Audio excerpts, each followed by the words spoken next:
আমরা এটাকে আমলে নিয়ে সংশোধন করার চেষ্টা করব, অসুবিধা নাই। আমরা মানুষ, আমরা ভুল বানতে ঊর্ধ্বে না। কিন্তু যে অপরাধের সাথে আমি জড়িত না, আমার নামে সেটা বানিয়ে চালিয়ে দিবেন, বাংলাদেশের 18 কোটি মানুষকে অতটা বোকা ভাববেন না। যুবক বন্ধুগণ, শহীদ উত্তরসূরিরা লড়াই করেছিল ইনসাফ এবং কাজের জন্য। আমরা কাউকে বেকার ভাতা দিব না, দিতে পারবো না। বেকার ভাতা দিয়ে কাউকে বেইজ্জত করতে চাই না। যুবকরা মিছিল করে কারো কাছে বেকার ভাতা দাবি করে নাই। যুবকরা বলেছে আমাদের যোগ্যতা অনুযায়ী, ন্যায্যতা অনুযায়ী আমাদের হাতে কাজ দেন, আমরা কাজ করতে চাই। আমরা ইনশাল্লাহ গোটা যুব সমাজ, তরুণ তরুণী সবার হাতে কাজ তুলে দেবো ইনশাল্লাহ। এই সবাই মিলে বাংলাদেশ গড়ব। সেদিন প্রত্যেকটি যুবক যুবতী, তরুণ তরুণী, প্রত্যেকটি নাগরিক, মা বোন, নারী পুরুষ সবাই পরিচয় দিবে আমি বাংলাদেশ, এটি আমার বাংলাদেশ। গর্বের সাথে ইনশাল্লাহ সেই পরিচয় দিবে সবাই। আমরা ওই বাংলাদেশটাই গড়তে চাচ্ছি। মা বোনদের কাছে আমাদের অনুরোধ, আপনারা বুক ভরে দোয়া করবেন। মায়ের দোয়া বড় বরকতময়। আল্লাহ তাআলা বাপের চাইতে মাকে 3 গুণ বেশি মর্যাদা দান করেছে। নবী করিম সাল্লাল্লাহু আলাইহি ওয়াসাল্লাম সেই সবকই আমাদেরকে দিয়েছে।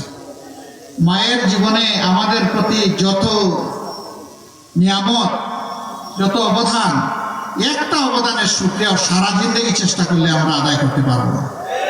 এর কোনো প্রতিদান মাকে দিতে পারবো না। মাকে একটু সম্মান যেন দিতে পারে, আল্লাহ যেন এই তৌফিক দান করেন। গোটা নারী জাতি আমাদের মা।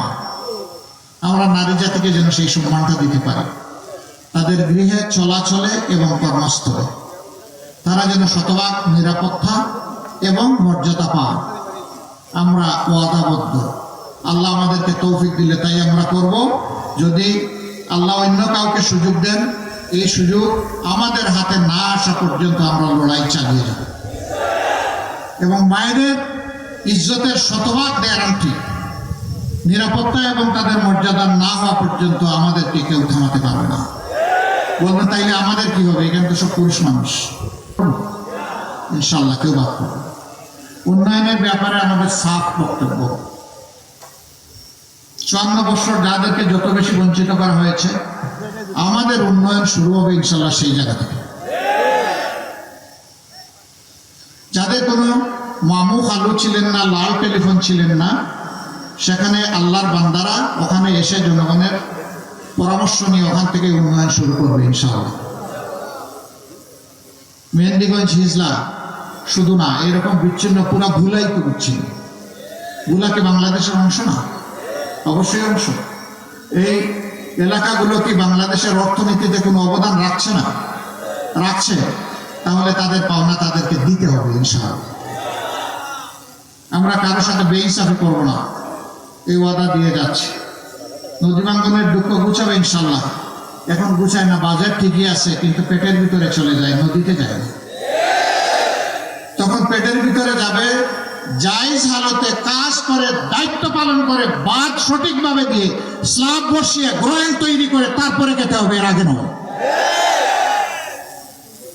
এই প্রক্রিয়া যখন চালু হবে, 10 বছরে সিনারি পাল্টে যাবে ইনশাআল্লাহ। কে কতদিন দেশ পরিচালনা করবে আল্লাহ নির্ধারণ করবেন। আমাদের ওই রকম কিয়ামত পর্যন্ত দেশ আমাদেরকেই পরিচালনা করতে হবে, এটা আমরা বিশ্বাস করি না। কিন্তু সৎলোকের দ্বারা দেশ পরিচালনা, আমি ভেরি ডেসপারেটলি আপনাদেরকে বলতে চাই, আমরা বাংলাদেশ জামাত ইসলামের বিজয় চাই না। বলবেন এটা আবার কোন কথা? আসলাম আপনার কথা শুনতে, আমাদের বিজয়ের আশ্বাস শুনতে, আপনি বলেন বিজয় চাই না? চাই না। আমরা 18 কোটি মানুষের বিজয় চাই। 18 কোটি মানুষের বিজয় হলে আমরা কি কেউ বাদ পড়বো? আছে নতুন বাংলাদেশ, নতুন ব্যবস্থাপনা দেখার জন্য ইনশাআল্লাহ। আল্লাহর দরবারে দোয়া করতে থাকুন, সেজদায় পড়ে। আগামী 13 তারিখ যেন হয় নতুন বাংলাদেশের জন্য। বলবে এই বাংলাদেশ কি এখনকার চাইতে বড় হবে না ছোট হবে? না, এই বাংলাদেশই থাকবে, কিন্তু তার চরিত্র পাল্টে যাবে ইনশাআল্লাহ। এটি হবে জনকল্যাণমূলক বাংলাদেশ। এটি কোনো দল ব্যক্তিকে সন্তুষ্ট করার জন্য হবে না, বরঞ্চ জনগণকে তাদের পাশে থেকে সেবা দেওয়ার জন্য হবে। সম্মানিত ভাইরা, 2টি ভোট, একটি হচ্ছে গণভোট। ওই যে নতুন বাংলাদেশ যেটা আমরা চাই, ওই পচা রাজনীতি আর চাই না। যে এই রাজনীতি দাঙ্গাবাজ, মামলাবাজ, যেই রাজনীতি চাঁদাবাজ লুণ্ঠনবাজ তৈরি করে, দুর্নীতিবাজ তৈরি করে, ওই বাংলাদেশ আর চাই না। যেই বাংলাদেশ আমাদের মায়েদের বুক খালি করে, ওই বাংলাদেশ চাই না। যেই বাংলাদেশ শিশুদেরকে এতিম বানায়, ওই বাংলাদেশ চাই না। ওই বাংলাদেশও চাই না। অন্যায়ভাবে যেই বাংলাদেশ আমার যুবতী বোনকে বিধবা বানায়, ওই বাংলাদেশও আমি চাই না। এই নতুন বাংলাদেশের প্রত্যাশায়, নতুন সূর্য উদয়ের আশায় ইনশাআল্লাহ 12 তারিখের প্রথম ভোট হবে গণভোট। কি বলবো? হা। গণভোটে কি বলবো? হা মানে আজাদি, না মানে গুলামি। আজাদি না গুলামি? আজাদি না গুলামি? ইনশাআল্লাহ সবাইকে নিয়ে আমরা হা ভোট বিজয়ী করবো ইনশাআল্লাহ। দ্বিতীয় ভোটটা সরকার গঠনের। কারে ভোট দিবে? হ্যাঁ, উত্তরটা এরকম হবে, 54 বছরে যাদেরকে দেখেছি তাদের আমলনামা আমাদের সামনে আছে। আর 5 আগস্ট থেকে এই 17 মাস যাদেরকে দেখেছি তাদের আমলনামা আমাদের সামনে আছে। এখানে যাদের আমলনামাকে আমরা ভালোবাসবো তাদেরকেই আমরা ভোট দেব। যারা নিজের দল সামলাইতে পারে না তারা কি দেশ সামলাতে পারবে?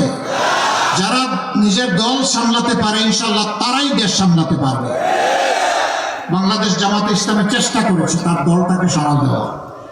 কোনো অন্যায়ের সাথে কেউ যাতে কোনোভাবে সম্পৃক্ত না হয়, তার পাশের চৌকিদারি করতে চায়, তাদের জীবন সম্পদ ইজ্জতের পাহারাদার হতে চায়।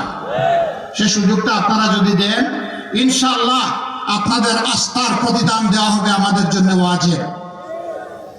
আমরা জান প্রাণ দিয়ে সেটা চেষ্টা চালিয়ে যাব ইনশাআল্লাহ।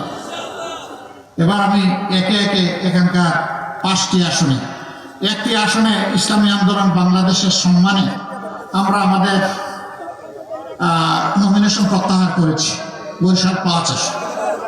এছাড়া আরো 5টা আসন আছে, সেই আসনগুলোতে এখন বাত ব্যথা, প্যারালাইসিস কিংবা আর্থ্রাইটিস, আধুনিক ফিজিওথেরাপি ও পুনর্বাসন চিকিৎসায় নির্ভরযোগ্য নাম DPRC।